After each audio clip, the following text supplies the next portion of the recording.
Assalamualaikum warahmatullahi wabarakatuh. Halo anak-anak, berjumpa lagi dengan saya, Bu Anti. Bagaimana kabarnya hari ini anak-anak? Semoga sehat selalu dan bahagia selalu.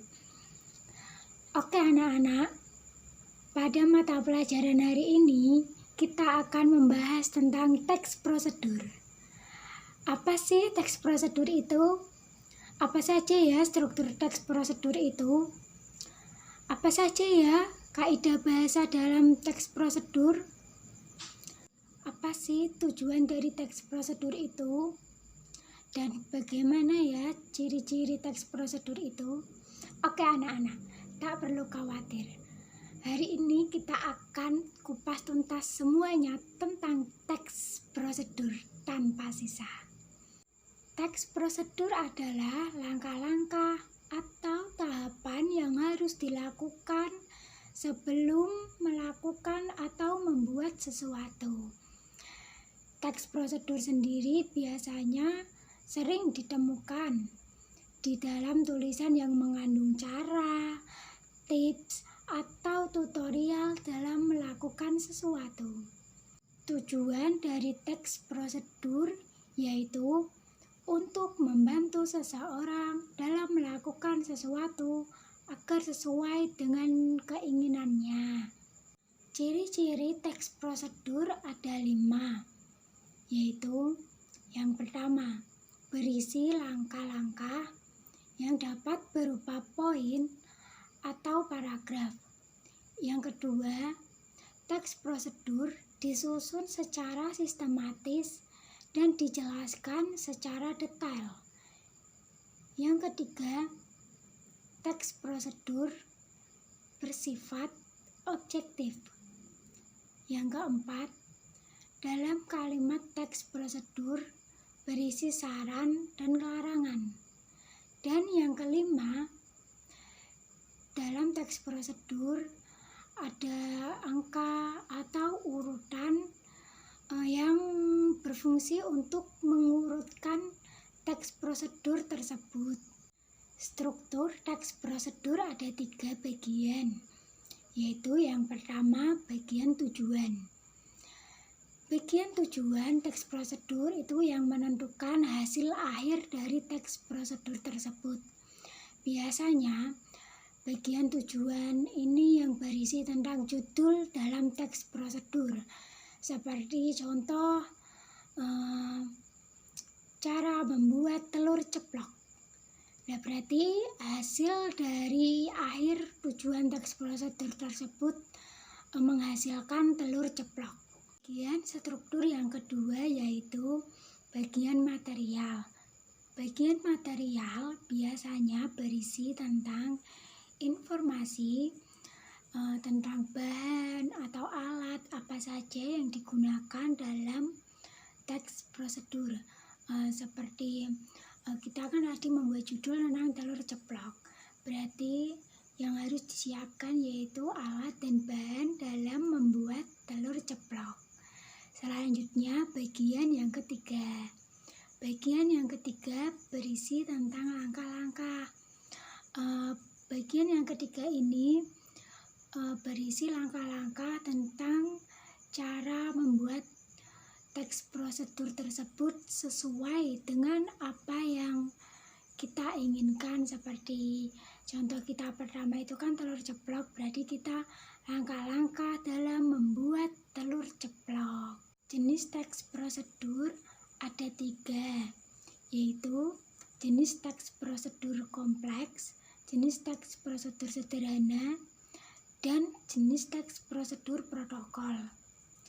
Jenis teks prosedur kompleks yaitu memiliki banyak langkah dan tahapan. Seperti prosedur mengambil tilang polisi, itu kan banyak sekali langkah-langkah yang harus dilakukan dan tahapannya pun tidak sedikit. Selanjutnya adalah tentang teks prosedur sederhana. Teks prosedur sederhana biasanya terdiri atas 2 atau 3 langkah saja dalam prosedurnya. seperti prosedur mengoperasikan setrika. Itu kan cuma sedikit toh, cuma ada 3 langkah saja.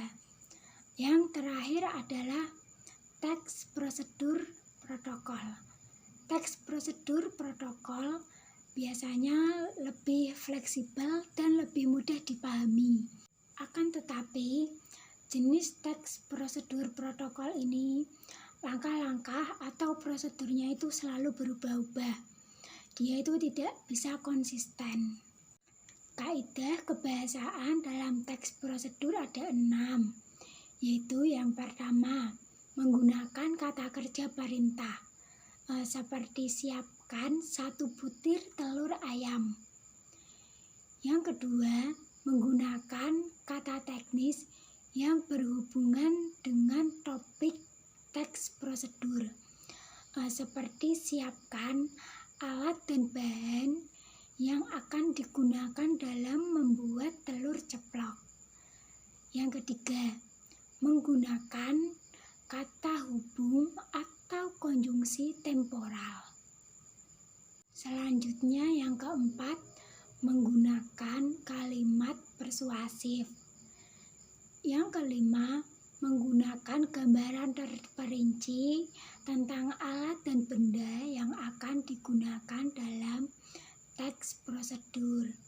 Selanjutnya yang terakhir, yang keenam adalah verbal material dan tingkah laku. Verbal material yang dimaksud adalah tentang material atau bahan apa saja yang akan digunakan dalam teks prosedur tersebut.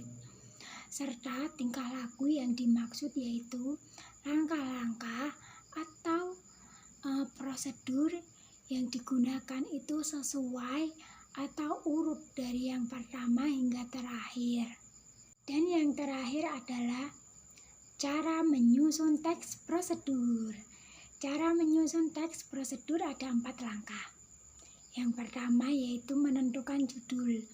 Menentukan judul teks prosedur bisa menggunakan nama makanannya atau langkah-langkah dalam membuat makanannya. Seperti judul teks prosedur telur ceplok gitu langsung bisa, boleh kok.